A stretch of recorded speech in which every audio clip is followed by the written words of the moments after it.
Number 24 is also an ice problem. We've got the equilibrium equation up here. Hydrogen gas plus bromine gas turns into hydrogen bromide.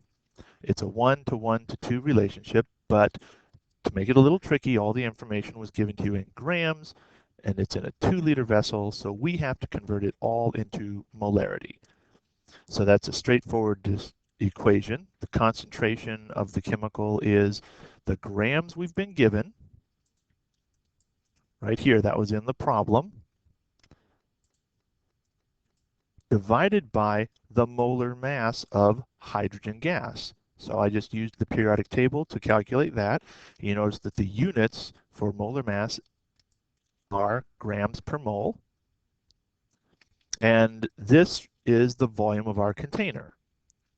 So hydrogen is 0.340 molar, and bromine, the same equation, but now I've put in the grams of bromine that were given to me and the molar mass of bromine that I calculated from the periodic table.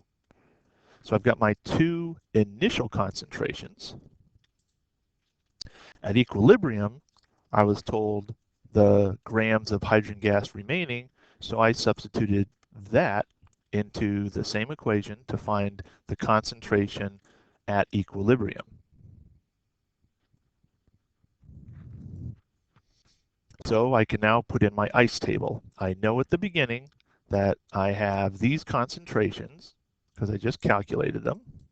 And I know that there was none of that at the beginning. And at the end, I have 0.140 molar. So how do these change? 1 to 1 to 2. Because I start with 0 hydrogen bromide, I must be making hydrogen bromide. So I must be making 2x. The 2 from the chemical equation is found down here so that I get my ratios correct. I'd be losing bromide gas and losing hydrogen gas at a 1 to 1 to 2 ratio, so there I am. Since I know this number down here, I don't have to call this x. I can say, figure out exactly what did I lose. I know that this bromine is going to be the exact same because it's a 1-to-1 relationship, and that the hydrogen bromide is going to be twice as big, 2x, because it's a 2-to-1 relationship. So I can evaluate what my equilibrium concentrations are,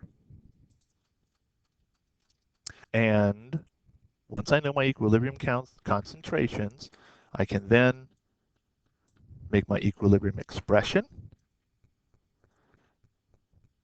and substitute in. Don't be confused by the fact that it looks like when we say 0.400 squared that we're counting it twice.